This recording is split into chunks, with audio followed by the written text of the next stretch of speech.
Dr. Martin now. Thank you, Holly. One of the things that sometimes people ask me as a trustee of Operation Noah and as a Roman Catholic Christian is, why should churches be interested in divestment?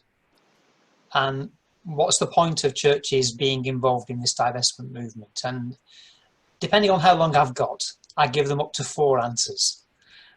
2 of them are based on religious reasons from within Christianity, and 2 of them are cultural reasons, society-based reasons. And I think for both of these sets of reasons, it's important for Christians and for churches as a whole to be able to find a voice to speak out about these issues.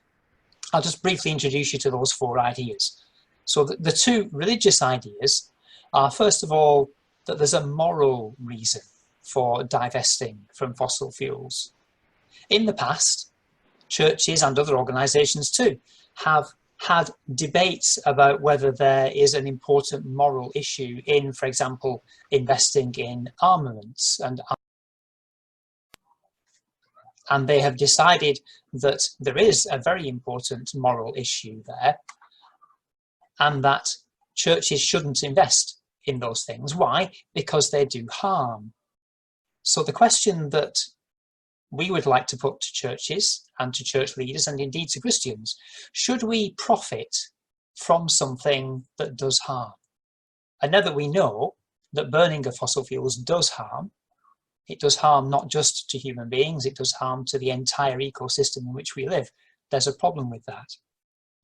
A second thing, which is very much within the church's own tradition as well, is to do with the way in which churches in general, I think, and certainly individuals and groups within churches, are occasionally called on by God to be prophetic, to be prophets, to speak up about something.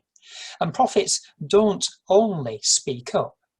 Many of the prophets acted out what they spoke about. They did something which was connected with the message that they bore.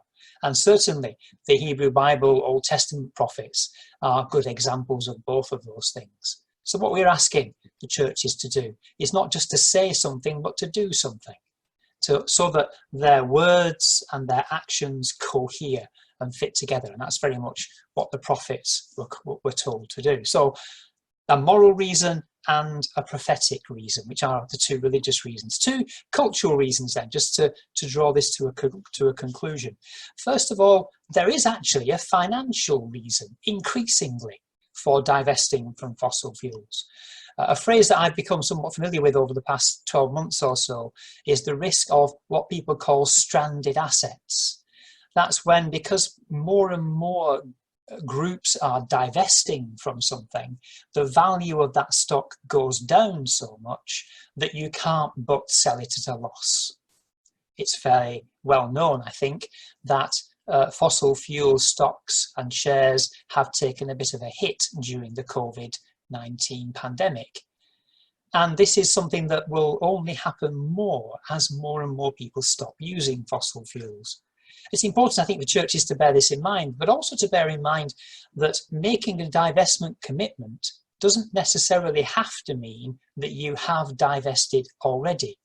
A divestment commitment can be, and is more commonly, a deliberate decision to divest and to complete that divestment within a 5-year period.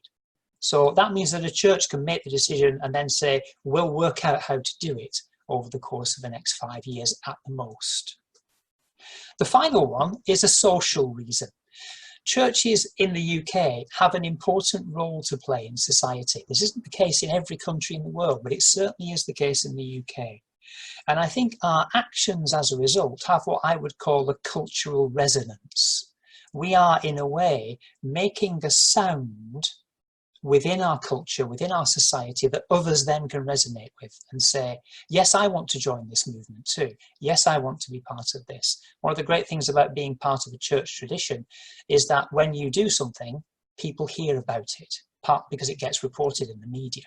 And I think that gives churches a fantastic opportunity to influence the way that our society works and to take our culture forward into a fossil-free future.